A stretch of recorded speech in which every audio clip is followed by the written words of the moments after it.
Twitter deal के चलते अरबपति एलन मस्क अमेरिकी सरकार की रडार पर आते नजर आ रहे हैं। राष्ट्रपति जो बाइडेन ने मस्क के दूसरे देशों के साथ संबंधों की जांच की बात कही है। खास बात यह है कि ट्विटर डील में सऊदी और दूसरे वैश्विक हिस्सेदारों पर सवाल उठने लगे हैं। मस्क ने हाल ही में ट्विटर की $44 बिलियन की डील पूरी की है। पत्रकारों के साथ बातचीत में बाइडेन ने कहा, मुझे लगता है कि एलन मस्क के अन्य देशों के साथ सहयोग या तकनीकी संबंध ध्यान दिए जाने के लायक है। I think that Elon Musk's cooperation and/or technical relationships with other countries is worthy of being looked at.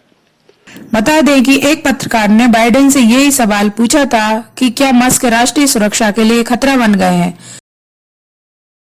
Mr. President, do you think Elon Musk is a threat to U.S. national security, and should the U.S. and with the tools you have investigate his joint acquisition of Twitter with foreign governments, which include the Saudis?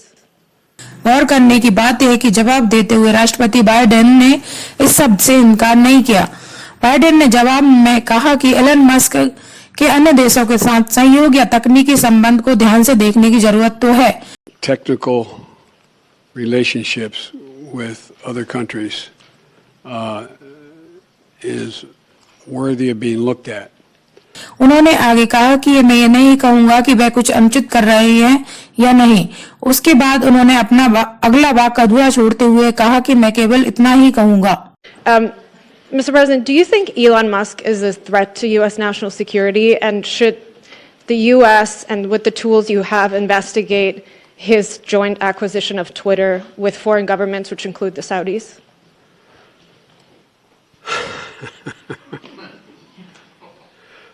I think that Elon Musk's cooperation and/or technical relationships with other countries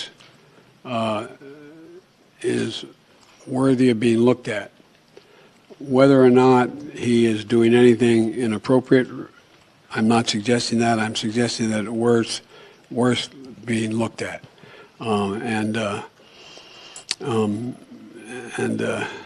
But that's all I'll say.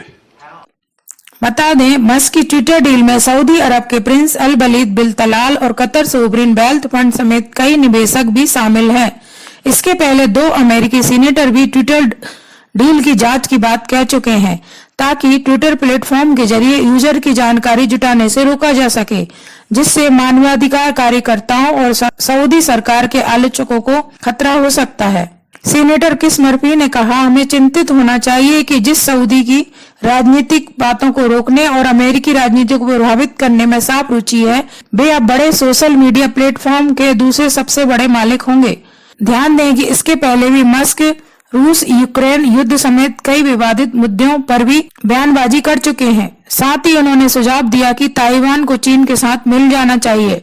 इस सुझाव का चीनी अधिकारियों ने तो स्वागत किया था, लेकिन ताइवान समेत अमेरिका के नेता भी इससे खासे नाराज हुए थे। इसके पीछे आलोचक मस्क और चीन के बीच कारोबारी संबंध की ओर इशारा करते हैं। हाल में मस्क ने मध्यावधि चुनाव में रिपब्लिकन पार्टी को वोट देने की बात कहकर भी सभी का ध्यान खींचा था और इस कारण भी वे राजनेताओं के निशाने पर आ गए हैं। ब्यूरो रिपोर्ट, सच तक।